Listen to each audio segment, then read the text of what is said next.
President Trump wants Egypt and Jordan to take in thousands of Palestinians while the Gaza Strip is being cleaned out, but they flatly refuse. Hi, I'm Hanan Lischinsky. Welcome to this All Israel News Update, where we'll try and shed some light on the possibly surprising announcement, strident, very strong statements from Egypt and Jordan, who do not want to take in a single Palestinian from Gaza, despite the enclave, as President Trump said, being a demolition site at the moment. So I'll give a short overview of what happened, and then I'll run through the official reasons why Egypt and Jordan say they don't want to take in Palestinians, before we'll get into some of the more unspoken reasons, the deeper reasons behind their behavior that might sound very surprising if you're not familiar with the history of the Middle East. So President Trump last week started talking about the idea of evacuating some of the over 2 million Gazans who are still in the Gaza Strip. As I mentioned, he said the Gaza Strip at the moment is a demolition site, and that is true. I've heard from some people who were in the army and who entered the Gaza Strip from the Israeli side, of course, and they said seeing this with their own eyes is just incredible. The devastation, the destruction is hardly fathomable. And even if you're on the Israeli side and you can see the reasons for this destruction, which is, of course, Hamas's way of waging this conflict, it's just something that is hard to imagine, seeing mountains of rubble and ruins. And in those ruins, there are still, as I said, over 2 million, I think 2.2 million Palestinians, 2.2 million Gazans who continue to flee from one end of the Gaza Strip to the other and then return as soon as there is a break in the fighting, as there is now. So Trump suggested something that to Western ears might be very obvious. Let's just take out some of these refugees, some of these Palestinians, while the Gaza Strip is being reconstructed. And Trump, when asked about it, said this could either be temporary or permanent. But some of the Arab neighboring countries, so Egypt has a direct border with Gaza, while Jordan lies east, so on the other side of Israel, basically. But still, it's not a huge region. This is not a huge area, and Jordan is not far away. So Trump suggested that these neighboring countries, with whom the U.S. has very good relations, could take in some of the Palestinians. However, the Jordanian and the Egyptian government have come out in very strong terms and rejected these ideas, arguing, as always, that the Palestinians should not be evacuated. They're talking about the issue in terms of ethnic cleansing. So once again, the only time that the Arab world shows unity in any kind of way, at least in a declarative way, is on this issue. So Egypt and Jordan were joined by Saudi Arabia, by the Arab League, by several other Arab nations, the Palestinian Authority as well, in a joint statement rejecting this idea of transferring some of the Palestinians from Gaza to Egypt and Jordan. Now, the official reasons I already alluded. This is being talked about also in the Arabic language media that I saw. I looked at some of the websites, and all of this is being framed again as ethnic cleansing.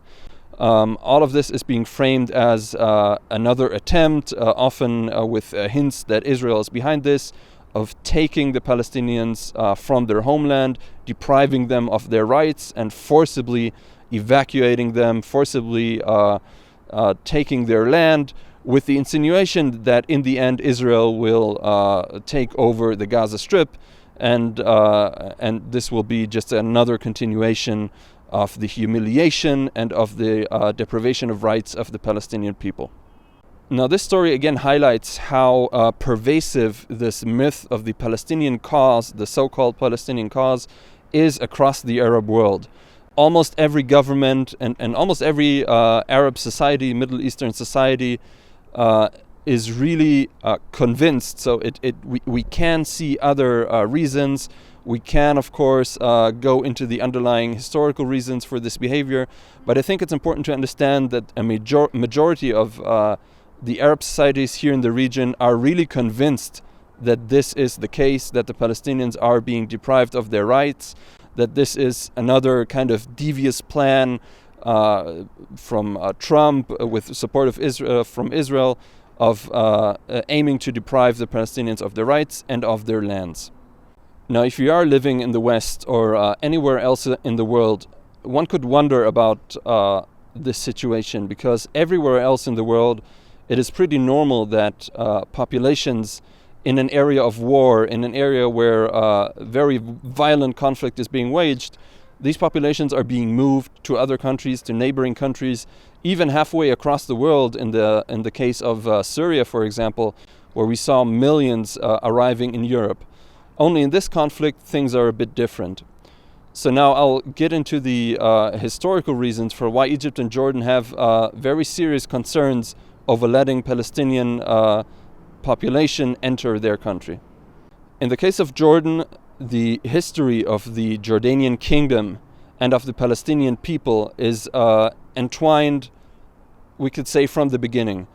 The kingdom of Jordan was founded by the Britons giving control over the area east of the Jordan River to the Hashemites. The Hashemites are a Arab royal house that until this day continues to control the state. However, the majority of the population of the Jordanian people identifies as Palestinian, and a large part of them originally came to Jordan after living in the area that today is Judea and Samaria, or even Israel proper. So from the beginning there was a very tense history. For example, 1951 already, a Palestinian young man murdered the Jordanian king, King Abdullah I, while he was visiting the Al-Aqsa Mosque in Jerusalem. He, among other reasons, the King Abdullah I was seen as being too close with Israel, as cooperating too closely, but we can see that already from that time there is this official policy by the Jordanian king, by the kings since then, of officially supporting the Palestinians while behind the scenes cooperating very closely with Israel. Now, this tense history continued over the years. During the Six-Day War in 1967, Jordan actually lost control of what it called the West Bank, Judea and Samaria, and Israel took over this area, but Jordan didn't actually relinquish its claim over the West Bank until 1988, when it finally, seen from the Palestinian perspective, granted recognition that this area that is called the West Bank should be part of a Palestinian state rather than the Jordanian kingdom. In 1970, there was another very important incident called the Black September. So September 1970, there was actually a coup attempt led by Yasser Arafat and his PLO, who tried to overthrow the Jordanian king, because as we mentioned earlier, the majority population is actually Palestinian. But this coup attempt was violently suppressed, and the Jordanian king and his troops, who are mainly Bedouins who don't actually identify as Palestinians, they are his support base in the military until this day. So in 1970, the Jordanian king violently expelled thousands of Palestinians, and especially the PLO, which then continued on to create problems in Lebanon in the following years. So we see, as I said, a very tense history, a very loaded history that continues until this day. The Jordanian king, the royal house, cooperates very closely with security, with water, with other stuff, with Israel as well as the US, but it has to, at least publicly, put on this very anti-Israel, very pro-Palestinian stance in order not to lose its power and in order to continue to rule its kingdom. When it comes to Egypt, there's actually a kind of parallel history here. In the same way that Jordan ruled what it called the West Bank, so Judea and Samaria, Egypt, until the Six-Day War, actually controlled Gaza. The Gaza Strip was part of Egypt until the Six-Day War in 1967. In that way, the history is very intertwined.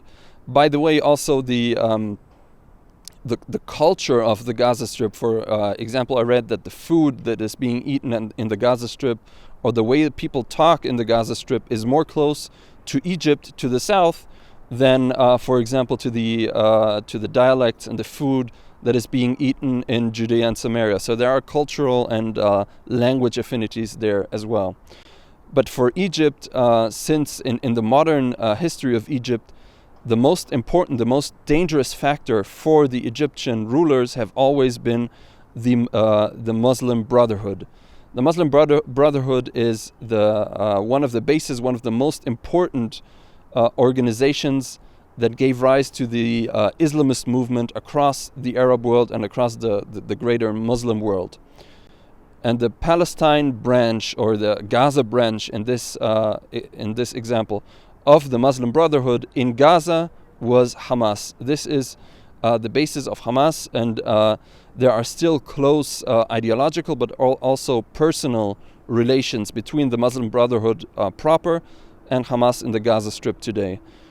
So Egypt argues unofficially, but Egypt fears, the Egyptian government fears, that if it would allow thousands of Gazans, who are a large part of whom are very ideologically aligned with Hamas and with the values of the Muslim Brotherhood, to allow those people into Egypt would be an incalculable security risk to the government of Egypt, that, remember, is also a dictatorship that stays in power only with violence. It's not a democratic government.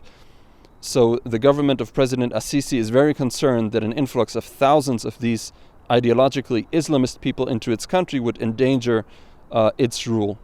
In addition, something that has been argued officially is that if Egypt would allow thousands of Gazans to cross over, enter the Sinai Peninsula, Egypt has argued that this would endanger the peace that continues to exist with Israel, because these Palestinians could then make problems for Egypt and Israel along the Egypt-Israeli border.